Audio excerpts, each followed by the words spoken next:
Hello student, स्वागत आहे तुमचं विक्रम अकॅडमीच्या यूट्यूब चॅनलवर. आज आपण 12th स्टँडर्डचा मॅथ सब्जेक्ट शिकत आहोत आणि आपला टॉपिक आहे लिनियर प्रोग्रामिंग. आणि लिनियर प्रोग्रामिंग प्रॉब्लेम कसे ग्राफिकल मेथडनी सॉल्व्ह करायचं हे आपण पाहत आहे. याच्या आधी आपण 3 क्वेश्चन्स पाहिलेले आहेत आणि आता आपण 4th क्वेश्चन पाहत आहे. ठीक आहे, सो पहा संपलेलं आहे. मॅक्झिमाइज करायचं आहे. Z is equal 10x plus 25y हे आपल्याला नंतर युजफुल होणार आहे. सब्जेक्ट टू 0 x 3 दिलेला आहे. So x is greater than 0 and less than 3, y is greater than 0 and less than 3, x plus y is less than equal to 5. So या basis आपल्याला equations घ्यायचे आहेत, लाईन ऑफ इक्वेशन. तर 0 values घेऊन उपयोगच नाही आहे, हे फक्त बघायचं आपण, कन्सर्न करायचं आहे. x इज इक्वल टू 3 असं अजून करून घ्यायचं आहे इथे, y इज इक्वल टू 3 आणि इथे इज इक्वल टू अजून करून इथे घ्यायचं आहे. ठीक आहे, ओके.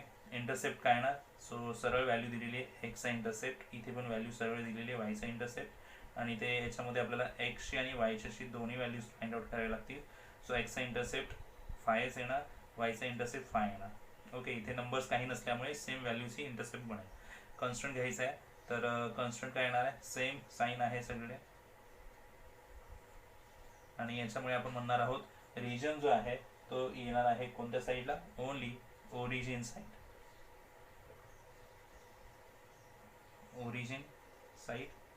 Origin side. ठीक आहे, सो एक्स आणि वाय ॲक्सिस ड्रॉ करायचे आपल्याला, आणि त्याच्या बेसवर ॲक्सिस ड्रॉ करून ग्राफ शो करायचा आहे. सो हायेस्ट पॉईंट आपल्याकडे 3 3 5 5 आहेत, तर 5 5 पर्यंत नंबर्स घेऊया. ओके, 1 2 3 4 5, 1 2 3 4 5. ओके, 1 2 3 4 5, 1 2 3 4 5. ओके, सो इथे 0 आहेच. आधी x इज इक्वल टू 3 घ्यायचं आहे. सो हे पहिलं इक्वेशन आहे, x इज इक्वल टू 3. हे सेकंड इक्वेशन आहे आणि हे थर्डला 2 नंबर्स आहेत. फर्स्टला एकच number x is equal to 3, आणि त्याच्यामुळे याचा स्टँडिंग ग्राफ येणार आहे,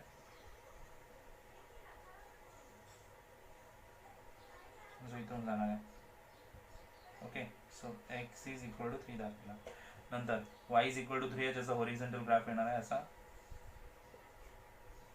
सो हा y इज इक्वल टू 3 इथे शो केला. And now x5 and y5, तर इथे x5 आणि हे y5 असं घेतलं. सो इथून गेलेलं आहे. अजून दॅट तुम्ही प्रॉपर ड्रॉ करायचं आहे. So x plus y is equal to 5 असं इक्वेशन आहे. आता सगळ्यांचा व्हिजिबल रिजन्स आपण घेऊया ओरिजिन साईडला. हा ग्राफ जर ड्रॉ केला लाईनचा, त्याची ओरिजिन साईड ही आहे, हा रिजन येणार. ही जी लाईन घेतली त्याचा 0 ओरिजिन साईड या साईडला आहे, म्हणजे हा एरिया येणार, आणि या लाईनचा या साईडला, म्हणजे फक्त हाच एरिया आपल्याला हायलाईट करता येईल. ओके, सो ठीक आहे, व्यवस्थित हायलाईट करूया आपण. ओके,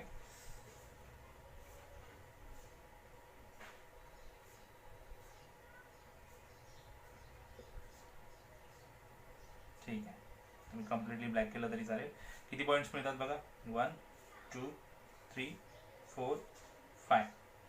5 पॉईंट्स मिळतात. 5 पॉईंट्सला नेम देऊया आपण आणि मग सॉल्व करायला घेऊया. ओके, सो सपोज हा ए असेल, हा बी आहे, हा सी घेतला, हा डी घेतला, आणि हा पॉईंट आपण घेऊया E. So A B C D E असं म्हटलं तरी चालेल, याला इथे ओ म्हटलं तरी चालेल, ओ ऑलरेडी आहे. ए ओ सी डी ई असंही म्हटलं तरी ते आहे. ओके, सो बीज म्हणूया. सो कॅल्क्युलेशन्स राईट करायला लिहिता येतील आपल्या व्यवस्थित इथे. So A B C D हा रिजन आहे. ओके स्टुडंट्स, इथे लिहिणार आपण A B C D is a feasible region where values लिहायच्या. आता एच्या कोऑर्डिनेट्स काय येणार आहेत? सी द पॉईंट ए, एचा एक्स पॉईंट 3 आहे, म्हणजे वाय 0 येणार. सो इथे लिहिणार आपण 3 0. बी ऑलरेडी ओरिजिनवरच आहे, म्हणजे 0 0. सीचे कोऑर्डिनेट्स लिहूया आपण, सी द सी, वायचा 3 आहे, म्हणजे एक्स 0 म्हणावं लागेल. डी आणि ई माहीत नाही आहे. ओके, सो डी साठी D is the intersection point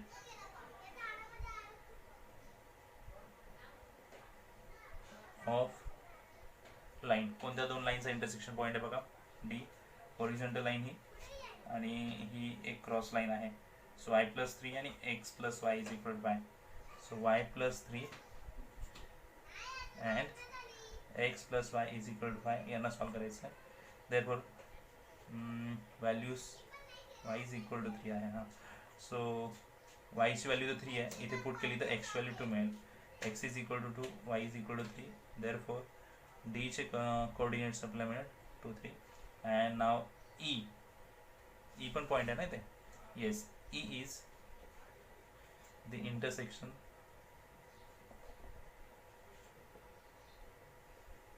point of line.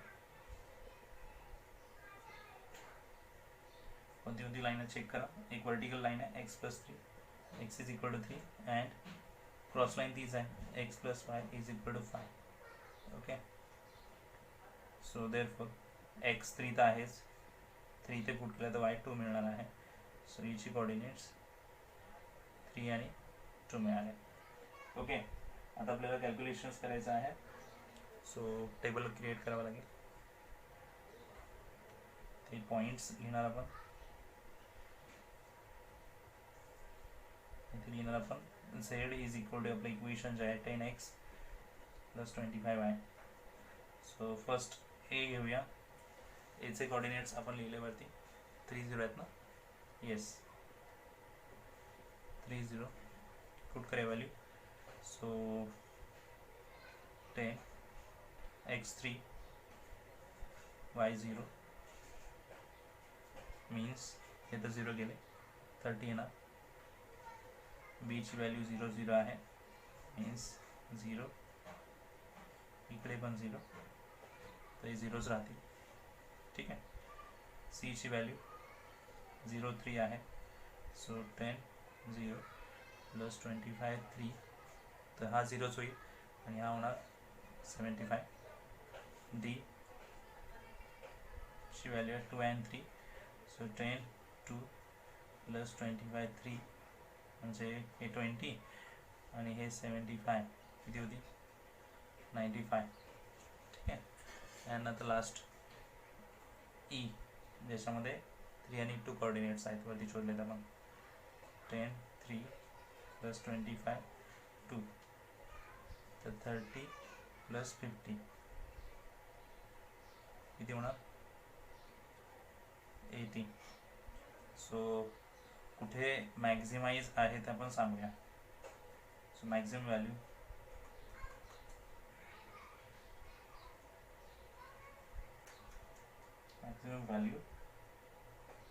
of z is equal to 90 at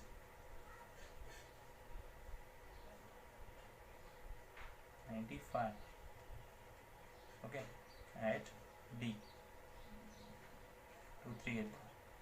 okay, so इथे सम सॉल्व झालेला आहे. पहा, समजलं की नाही. हॅलो स्टुडंट, स्वागत तुमचं विक्रम अकॅडमीच्या यूट्यूब चॅनलवर. आज आपण 12th स्टँडर्डचा मॅथ्स 2 सब्जेक्ट शिकत आहोत. टॉपिक आहे 6 लिनियर प्रोग्रामिंग, आणि त्याच्यामध्ये आपण ग्राफिकल मेथडने लिनियर प्रोग्रामिंग प्रॉब्लेम कसे सॉल्व करायचे हे पाहत आहोत. 2 सम्स आपण ऑलरेडी सॉल्व केलेले आहेत. आता आपण एक्सरसाइजचे 3rd समपासून पुढे सम पाहणार आहोत. तर 3rd सम आहे तुमच्यासमोर राईट केलेला आहे क्वेश्चन, जो आहे एवढाच. Okay, yes. Maximize Z is equal to 7x plus 11y. Subject to 2 equations आहे, त्या 2 इक्वेशनला सॉल्व करायचं आहे. X and y non zero आहेत असं सांगितलेलं आहे. 2 इक्वेशन्स लिहून घेतले ते टू ड्रॉ. इथून सॉल्व करायला सुरुवात होते. टेबल ड्रॉ करायचं आपल्याला. इक्वेशन ऑफ लाईन लिहायचं, इंटरसेप्ट, कॉन्स्टंट टाईप आणि रिजन लिहूया. इक्वेशन ऑफ लाईन काय येणार आहे, तर आपण इज इक्वल टू असून करून लिहायचं आहे 3x plus y is equal to 26, आणि दुसरं इक्वेशन आहे 5x plus 3y is equal to 30. Okay, आता इंटरसेप्ट सांगायचे आहेत एक्स आणि वायचे. तर एक्सचा इंटरसेप्ट, एक्सचा जो कोणता कोएफिशियंट आहे त्याने इथे डिवाइड करायचं आणि ते सांगायचं. सो किती येणार ते पाहायचं आहे. एक्सचा कोएफिशियंट 3 ने डिवाइड करा. 3 8 जा 24 होती, तर रिमेन टू 20 होणार. सो 3 6 जा 18, 8.6 म्हणूया. ओके, वायचा आपल्याला जर हवा असेल इंटरसेप्ट, तर वायचे कोएफिशियंटने डिवाइड करा. या कॉन्स्टंट नंबरला 5 5 is 25, remain 1, 10 होतील, 5 2 is 10. Okay, similar here x coefficient आणि वाय कोएफिशियंट बघायचा आहे, डिवाइड करायचा आहे, म्हणजे एक्स आणि वाय इंटरसेप्ट आपल्याला मिळतील. तर एक्स इंटरसेप्टसाठी 5 ने डिवाइड करा 30ला 6 येणार, वाय इंटरसेप्टसाठी 3 ने डिवाइड करा 30ला 10 येणार. कॉन्स्टंट टाईप जो आहे तो काय बघूया. असं साईन आला म्हणजे आपण म्हणू शकतो ओरिजिन साईड, ज्या साईडला 0 आहे त्या साईडला आपण एरिया हायलाईट करायचा, म्हणून हा रिजन फाइंड आउट करावा लागतो. ओके, आता ग्राफ्स ड्रॉ करायचा आहे आपल्याला एक्स अँड वाय ॲक्सिस. तुम्ही कंप्लीट बुकमध्ये ड्रॉ करत असाल तर जागा स्पेस असणार आहे तुमच्याकडे. तुम्ही 1 to 10 कंप्लीट नंबर ड्रॉ करा, म्हणजे प्रॉपर तुमच्याकडे दिसून येईल. मी डायरेक्टली 5चं स्केल घेतलं आहे, 5 to 10 आणि 5 to 10 असं घेतलं आहे, म्हणजे मिडल नंबर्स आले मला तर मग ते डायरेक्टली दाखवावे लागतील अंदाजे. ठीक आहे, जसं की आता एक्स 8.6 आहे तर 8.6 इथे येणार अंदाजे, 8.6 माझा इथे आला. ओके, अंदाजे घेतलेला आहे मी. आणि 5.2 सुद्धा मला अंदाजे घ्यावा लागेल, जो इथे येणार. ठीक आहे, तर तुम्ही कंप्लीट स्केल देऊन त्याप्रमाणे प्रॉपरली मेजर करून दाखवू शकता. सो हे मी आता अटॅच करेन इथे. ओके, इक्वेशन लिहायला इथे मला खाली स्पेस तर नाही आहे, म्हणजे मी इथे लिहायला हवं इक्वेशन 3x + 5y = 26. आता हे x = 6, तर 5च्या नंतर येणारा जो नंबर आहे तो 6 असेल आणि y = 10 तो इथे येणार आहे, आणि मग यांना अटॅच करणारी लाईन आपल्याला ड्रॉ करायची आहे. ठीक आहे. ओके स्टुडंट्स, तर इक्वेशन जे आहे त्या बेसिसवर लाईन ड्रॉ केलेली आहे. सेकंड इक्वेशन इथे लिहूया 5x + 3y = 30. आता दोन्ही ठिकाणी आपल्याला कळलेलं आहे की ओरिजिन साईडला जायचं आहे, तर लाईनची ओरिजिन साईड ही, या लाईनची ओरिजिन साईड ही, म्हणजेच दोघांमध्येही कॉमन येणारा पार्ट जो असणार आहे तो हा असेल. ओके, हा एरिया या लाईनमुळेही मिळू शकतो किंवा या लाईनमुळेही मिळू शकतो, म्हणून हा कॉमन एरिया झाला. इथला पण एरिया या लाईनमुळे, पण तो या लाईनसाठी नाही फॉलो होणार. इथे पण एरिया येऊ शकतो जो या लाईनसाठी असेल, पण या लाईनसाठी नसते, कारण या लाईनसाठी आपण या साईडला जाणार आहोत ना, सेम. सो हा आपल्याला फिजिबल रिजन मिळालेला आहे. इथे आपला ओ पॉईंट आहे, बाकीचे पॉईंट्स नेहमी आपण देऊया आणि त्या प्रकारे सॉल्व करूया. समजा इथे आहे ए, ठीक आहे, इथे घेऊया बी, इथे घेऊया सी, इथे घेऊया डी आणि इथे ए. तर आपल्याकडे कोणकोणते पॉईंट्स आहेत चेक करा. आता पॉईंट 6 आहे आपल्याला माहिती आहे, हा पॉईंट किती आहे 5.2 आहे आपल्याला माहिती आहे, हा 0 आहे. ई फक्त आपल्याला इथे माहिती नाही आहे आणि जो आपल्याला माहीत करून घ्यावा लागेल. ठीक आहे, सो त्यासाठी काय करता येईल ते बघूया, आणि मग आपल्याला पुढे व्हॅल्यूजही फाइंड आउट करायच्या आहेत. तर मग आता मी नेक्स्ट पार्टवर इथे सॉल्व करणार आहे. Students, see the graph. इथे आपल्याला फिजिबल रिजन मिळालेला आहे AODE या 4 पॉईंट्समध्ये. तर त्याचे पॉईंट्स ओचे कोऑर्डिनेट्स आहेत 0 0, एचे कोऑर्डिनेट्स वायचा पॉईंट आहे तो 5.2 म्हणजे x0 0 अँड 5.2. डीचे कोऑर्डिनेट्स आहेत इथे 6 एक्स ॲक्सिसचे, म्हणजे 6 अँड 0 म्हणावं लागेल. बट ईचे कोऑर्डिनेट्स माहीत नाही आहे, जे बिकॉज ऑफ इंटरसेक्शन ऑफ 2 लाईन्समुळे आपल्याला ई पॉईंट मिळतो, त्याचे कोऑर्डिनेट्स माहीत नाही आहेत. आता ते कसे शोधायचे आपण पुढे बघूया. ठीक आहे, तर स्टुडंट्स पहा, वरती आपण लिहिणार आहोतच. काय लिहायचं आपल्याला, coordinated AOD is a feasible region where A has coordinate 0.0 and 5.2, O has a coordinate 0 0, D has a coordinate 6 0, E is the intersection point of line 3x + 5y = 26 and 5x + 3y = 30. आता हे दोन्ही equation solve केल्याशिवाय आपल्याला values मिळणार नाही आहेत. Solve करण्यासाठी x coordinates और एक्स कोएफिशिएंट और वाय कोएफिशिएंट आपण सेम करूया अँड देन आपण ते रिड्यूस करायचे आहेत, तर आपल्याला व्हॅल्यू मिळेल. समजा एक्स कोऑर्डिनेट्स सेम केल्यानंतर काय होऊ शकतो, सो 3x and 5x आहेत. सो इथे 3x आहे, इथे 5x आहे, तर या कोएफिशिएंटनी अपोजिट मल्टिप्लिकेशन करूया. या 5ने इकडे, या 3ने इकडे, बट कंप्लीट इक्वेशनला मल्टिप्लाय करावं लागेल. सो इथे मेन्शन करूया multiplying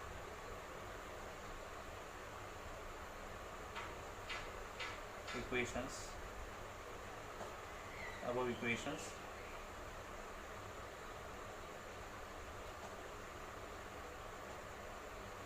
by 5 and 3 respectively.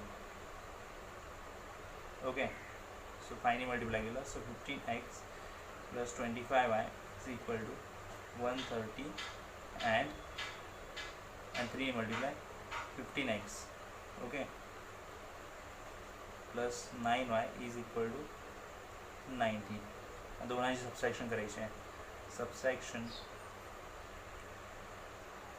Of both equation.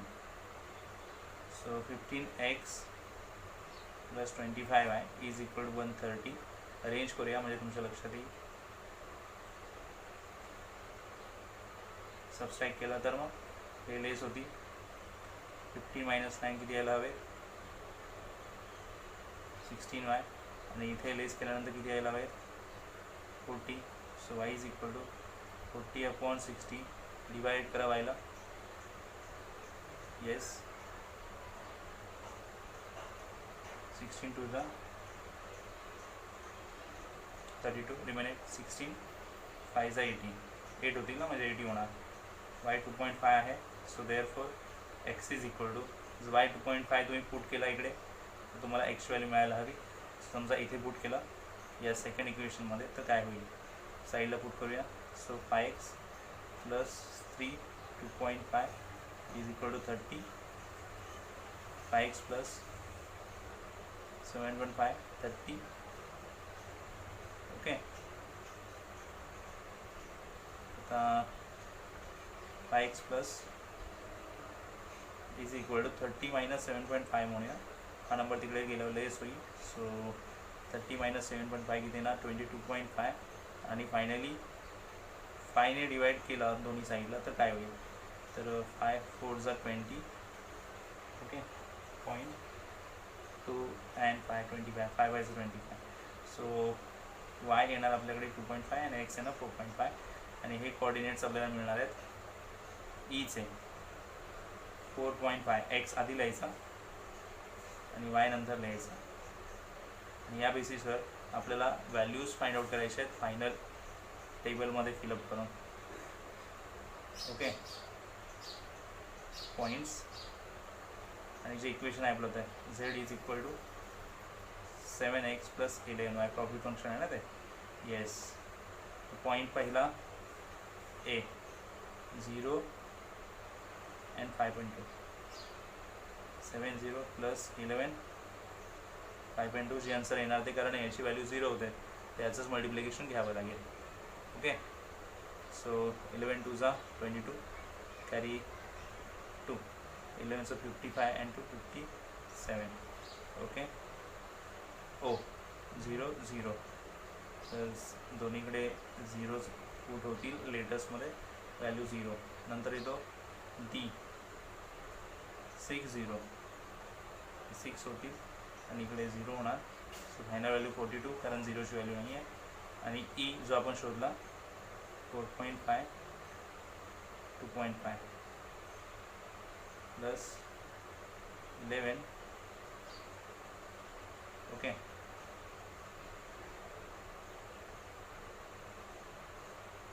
आणि 11 इंटू 2.5 करूया आणि दोघांचे ॲडिशन केल्यानंतर जी व्हॅल्यू मिळेल ती, ओके. 5 and 5 0, म्हणजे 10 झाले, कॅरी 1 केले. 39.0 मीन्स 39 व्हॅल्यू येणार आहे ई असताना,